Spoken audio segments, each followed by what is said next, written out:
Good morning, everybody. I haven't done a video in I guess a week or so on the Rmax update. I'm gonna have a more detailed video on what I've got going on with my machine. No issues still, but got some new wheels and stuff that have come in. I'll go over some of the lighting that I've done, but I wanted to touch base on a video I saw.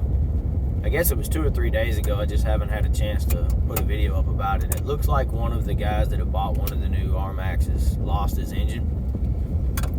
And you guys may have watched the video. I'm not 100% sure exactly what the final answer is on the failure, but it sounds to me and to him, he's a mechanic as well, like there was an exhaust valve issue, and he took it in, they repaired it. I'm assuming they put a brand new head on it from what I can remember. I think that's what he said, and seemed to be fine. He got it back, maybe put 10 miles on it and did it again. So if I remember correctly, I think he said that the exhaust valve on one of the 2 cylinders was stuck and it wasn't allowing the exhaust gas to release, and they are ruling out that there's any kind of valve train or head problem.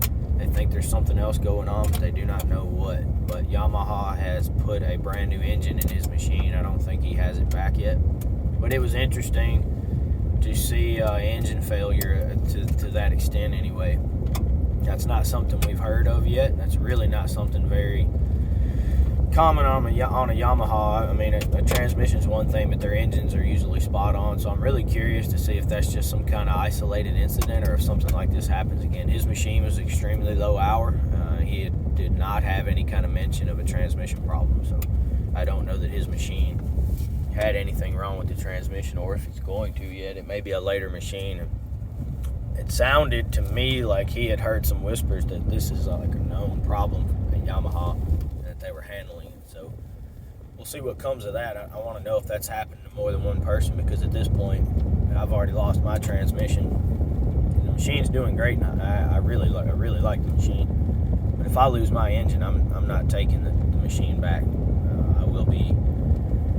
I will be fighting for Yamaha to take my machine back. We'll see what comes of that. I hope that doesn't happen. I don't have any engine issues right now, and like I said before, I am not hard on my machines, especially when they're brand new, but I'm damn sure not easy on them either. I mean, if I'm going to sit here and tell you I haven't held it to the floor for 3 or 4 miles at a time, I'd be lying to you. I mean, I do run my machines. That's what they're made for. If they weren't made for it, they wouldn't build them that way. And I've never been a huge braking kind of guy. All of my 1000 class sport bikes that I've owned, and I've had 6 of them. When I bought them, the dealer gives me the whole spiel of let's take it easy on the machine, and heat cycle the machine, and I know what I'm doing as far as maintenance on the machine.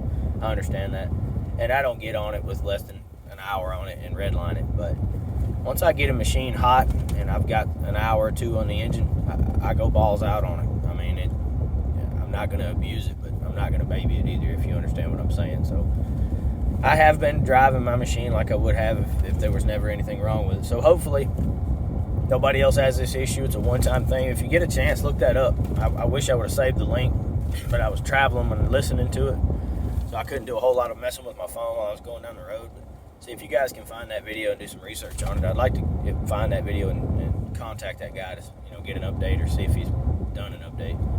But let me know what you think on that. If any of you guys have had any type of engine trouble, I'd be curious to know about it.